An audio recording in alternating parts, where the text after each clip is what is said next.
Alright, so I've finally made it to Wardsville, Ontario to view Lady's Grave. I'm at the North American Martyrs Cemetery in Wardsville, Ontario, and I've decided to do this one time in memory of Jenny Donnelly Curie. She's buried at the North American Martyrs Cemetery. Kind of a beautiful, small, lovely cemetery in Wardsville, Ontario, where she was separated from the feud of the Donnellys in Lucan, Ontario, Canada, obviously, in Biddulph, Ontario. And here's on an angle. As you can see, her name is not there, Jenny Donnelly. She took the name of her husband, Curie. If you can get the right angle. But it is there.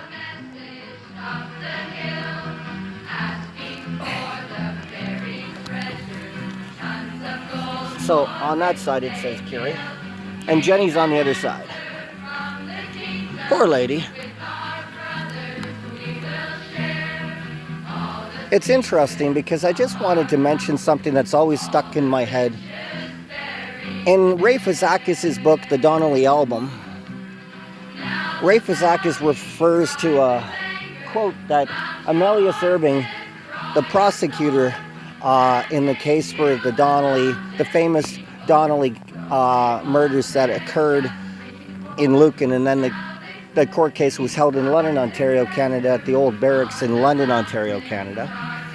It's interesting because at the conclusion of the second case that set all 6 of the ringleaders free, well, there was 31 of them, at least 40 that killed the Donnellys, probably many more, and they all got away with it. It's interesting because Amelia Irving, the prosecutor in the case, went to Jenny Donnelly and said to Jenny, "Do not cry, my dear lady. There is a just God in heaven who sees all things, and he will judge the case without lawyers or jury and give you ample satisfaction in this existence." In the way of 7 years. What Amelia Irving was talking about there is a referral to this website, the 7thdonnelly.blogspot.com, right? It's just a matter of measuring the facts properly. So I felt I had to do this one time, and one time only, in memory of Jenny Donnelly, who's buried far away from her parents in Wardsville, Ontario. And here is her tombstone with her husband, James, who was a good man. He was a blacksmith, so I hear.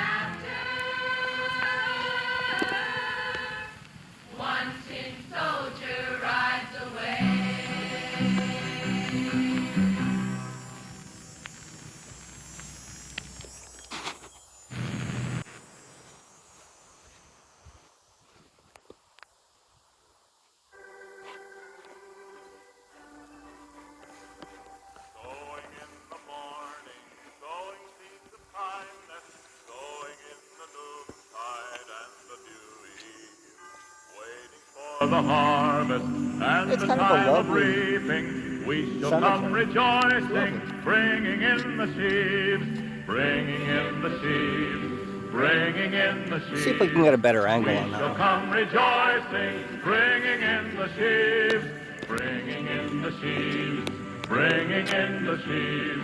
We shall come rejoicing, bringing in the sheaves. Going in the sunshine, going in the shadows, fearing neither clouds nor winter's chilling breeze. That's fine singing. By and by the harvest, and the labor ended, we shall come. So only one of the other Donnellys is buried far away. I visited the grave, actually, back in the year 2000. Patrick Donnelly is also buried far from the family. And isn't it interesting how both Jenny and Patrick lived the longest? They were both buried far away from the feud, and they both lived the longest. Patrick dying in 1914 and Jenny dying in 1912. But I'm sure they cared for their family. He will bid us welcome. We shall come rejoicing, bringing in the sheaves, bringing in the sheaves, bringing in the sheaves. We shall come rejoicing, bringing in the sheaves, bringing in the sheaves. What a nice cornfield too. Bringing in the sheaves. We shall come rejoicing, bringing in the sheaves.